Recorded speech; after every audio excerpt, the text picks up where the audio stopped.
요즘 수출 대기업들이요, 환율이 또 이렇게 미국이 강달러를 갖다가 약달러로 만들어 가니까 자신들의 무역 경쟁력을 높이기 위해서요, 이 한국의 이 환율이 상대적으로 좀 강해지고 있습니다. 달러 환율이요.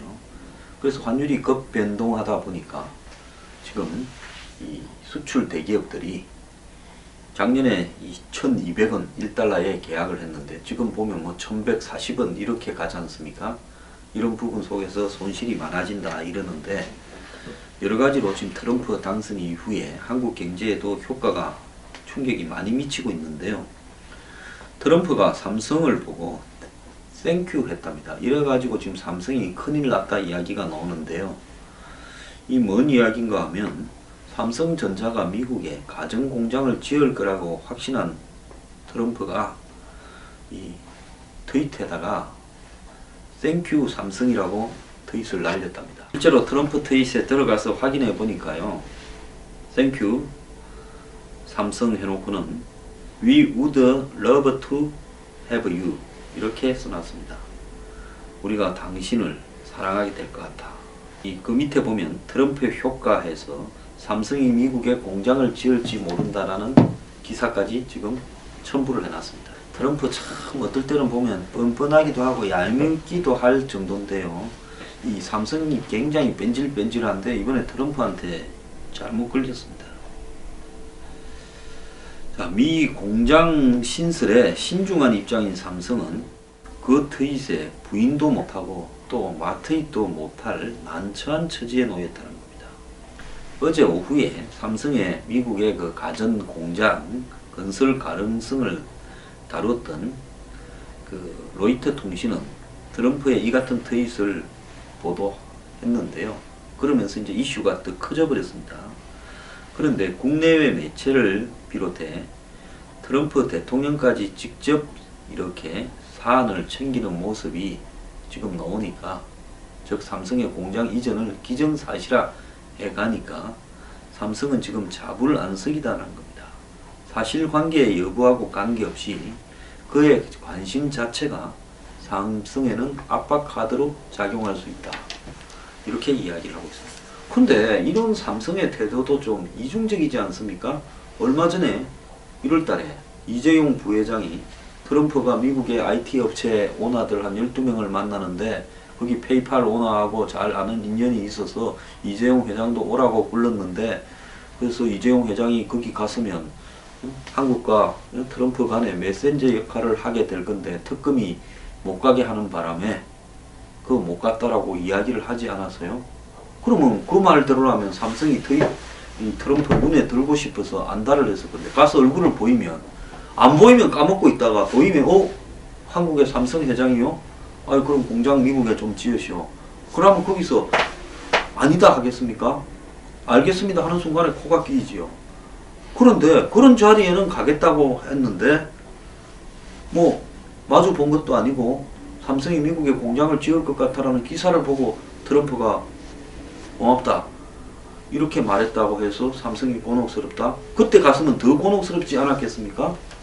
그래서 삼성의 태도도 좀 명확하게 할 필요가 있어요. 앞뒤가 맞아야 되지 않겠습니까? 그래서 삼성이 현재 트럼프의 강력한 의지 등을 고려해 미국 내 가전 공장을 건설하는 방안을 검토하고 있는 것은 이미 알려진 사실이다. 다만 채산성을 비롯해 복잡한 계산이 필요한 만큼 아직 내부 검토 단계에 있다, 이렇게 이야기를 합니다.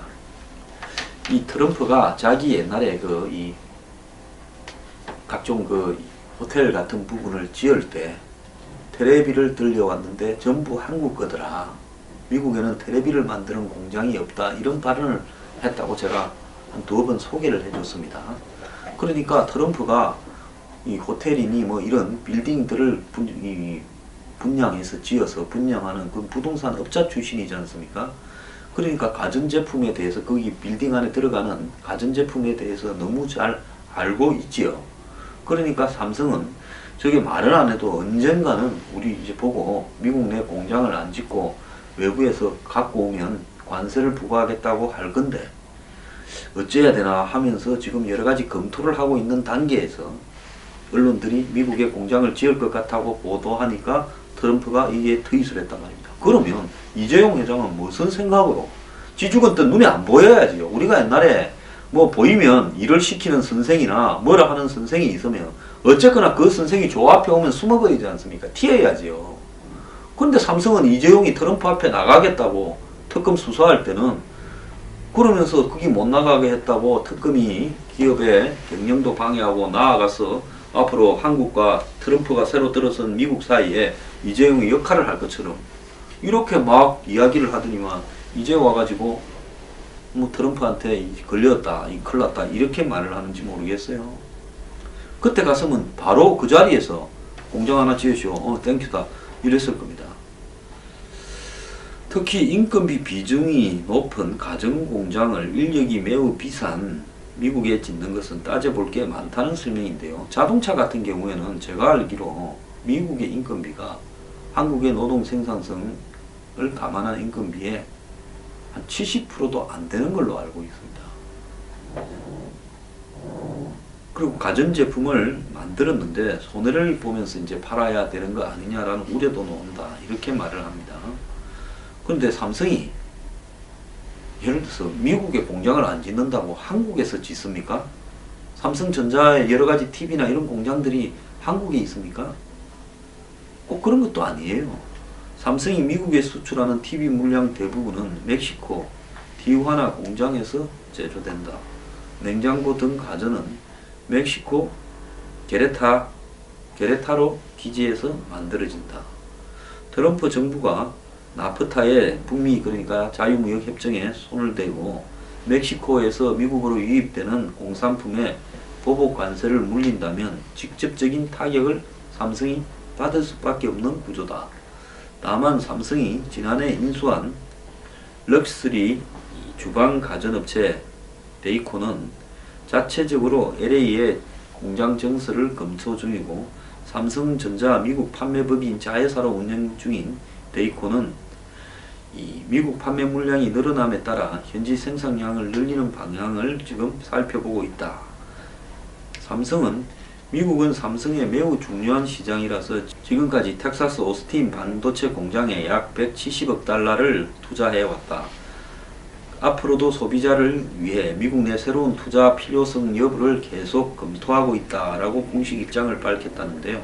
지금 LG도 같은 고민에 빠져 있대요. LG전자 부회장은 지난달 초 수입해 판매하는 사람은 불이익을 당할 수밖에 없는 상황을 넉넉히 지켜볼 수는 없다며 상반기 중에 미국 내 생산 공장 건설 여부를 결정할 거다라고 하는데 테네시주에 건설할 거다 이런 이야기도 지금 나오고 있습니다. 트럼프에 대해서 댓글을 보면 싸가지는 없어도 대단한 사람임이 틀림없다. 벌써 미국에는 인력, 자본, 기술, 인프라가 쏠린다. 대단하다. 우리나라 정치인들은 뭐하냐? 경제는 뒷전이냐? 해체니 뭐니 할 게 아니라 대기업 총수들과 일자리 만들기 위해 협력해라. 트럼프가 전 세계에서 또라이라고 지탄을 받고 있지만은 철저하게 자국민을 위한 정책을 쏟아내고 있다. 우리나라 정치인들은 어쩐가 선거 때만 시장에 가서 선짓국 먹는 거 뉴스에 내보내고 선거 끝나면 선거 비용 복구하려 혈안이 되어 난리치는 게 현실 아닌가. 제발 현실을 직시하고 정신 차려 투표를 좀 하라. 그리고 또 어떤 사람은 요즘 보면 트럼프가 여우 같기도 하고 트럼프 하는 짓을 보면 어이없지만 반대로 미국 입장에서 보면 잘하는 짓이네요. 자국의 이익을 위해서 최선을 다하는 것. 이게 진짜 보수 아닌가요? 이 나라의 진정한 보수도 우익도 없고 지들만 잘 먹고 잘 살면 된다는 것들이 스스로 보수라고 애국이라고 거짓말로 국민을 우롱하고 있네요. 이런 글들을 올리고 있습니다. 그런데 지금 난데없이 물가가 인상되고 있다. 그래서 저물가 시대가 끝났다. 뭐 이런 제목을 기사로 다는 무식한 기자도 있습니다. 심지어 뭐 빈병 보증금을 올렸더니만 이 소주병 같은 거 말입니다. 회수율 떨어지고 술가만 오른다. 그러면서 이때다 싶어서 물가를 너도 나도 지금 올려서 이 외식업계조차도 지금 꼼수 인상을 하고 있다. 이런 이야기들이 많은데요. 지금 뭐 계란 파동이 나가지고 계란이 좀 부족한 부분은 있고요. 그 다음에 이 석유 가격이 오일 가격이 지금 세계적으로 좀 오르고 있죠. 그것도 크게 안 오를 겁니다. 지금 50불 언저리 밑으로 지금 이렇게 오르고 있는 부분이고요. 그 다음에 겨울이라 가지고 채소가 좀 덜 나오고, 그 다음에 무슨 지금 그 닭이 많이 죽어 가지고 닭이 조금 귀하거나 이런 부분이 있을 수는 있을지 모르겠지만은, 그렇지만 먹는 닭 숫자에는 아직 지장도 없을 겁니다. 그런데 지금 정부가 탄핵 사태에 또 대응으로 지금 진행되고 있고 이렇다 보니까요, 이참에 이 농수축산물 가격, 그리고 콜라, 라면, 빵 같은 가공식품 가격, 외식업체 가격, 이런 것들이요 슬금슬금 가격을 갖다가 지금 올리고 있습니다. 특히요 공산품 중에서 식품 가격이 지금 많이 올라가고 있는데요, 참치캔부터 올랐고, 그래서 장바구니 물가에 중요한 영향을 미치는 부분들이 저들 마음대로 가격을 막 올리고 있는데, 일부 또 기자들은 이런 것을 스태그플레이션이다, 불황인데도 가격이 올라가는 그런 현상이 나타나고 있다 이러는데, 이거 황 대행이요 물가를 두들겨 잡겠다고 기자회견을 한번 하고 편법적인 물가 인상에 대해서 단속하겠다고 본인이 직접 물가 점검에 한번 나서기 바랍니다. 자, 대행이 힘이 있어야 지지율이 좀 있고 대선에 나갈 듯 해야 통제가 된다며요. 지금 힘이 좀 생겼으니까 이런 거 한번 나서서 보여보세요. 그래서 지금 이거는 전적으로 말입니다. 정권이 해이해지고 공무원들이 일에 손을 놓다 보니까 업자들이 이참에 돈 올려 먹으려고 장난을 치는 거예요. 지금 전 세계가 저물가 시대로 가고 있고, 솔직히 말을 하면 앞으로도 고물가 시대는 이제 안 올 겁니다. 이거는 시대적인 대세입니다. 그런 상황 속에서요, 돈 좀 벌어 먹겠다고 농수축산물 업자가 장난치는 것도 있고, 일부 수급에 지금 이 요인으로, 농산물이라는 게 원래 수급이 불안정하잖아요. 그런 부분을 가지고 막 가격을 올리거나 장난을 치는데 이거 단속해야지요. 그것뿐만 아니라 더 나아가서 일부 식품이나 이런 거 가격들이 올라갑니다. 뭐 기름값 올라가는 거하고 식품 가격 인상이 무슨 상관이 있습니까? 그래서 항상 한두 가지 품목들은 올라갈 수 있는 어떤 우연한 이유가 있을 수 있죠. 그런데 지금 때가 때이니만큼 이 국가의 행정 권력이 마비되어 가고 있으니까 이런 현상이 생기는 게 아닌가, 이런 부분에서요 황교안 대행이 물가 단속에 직접 나서기를 바랍니다.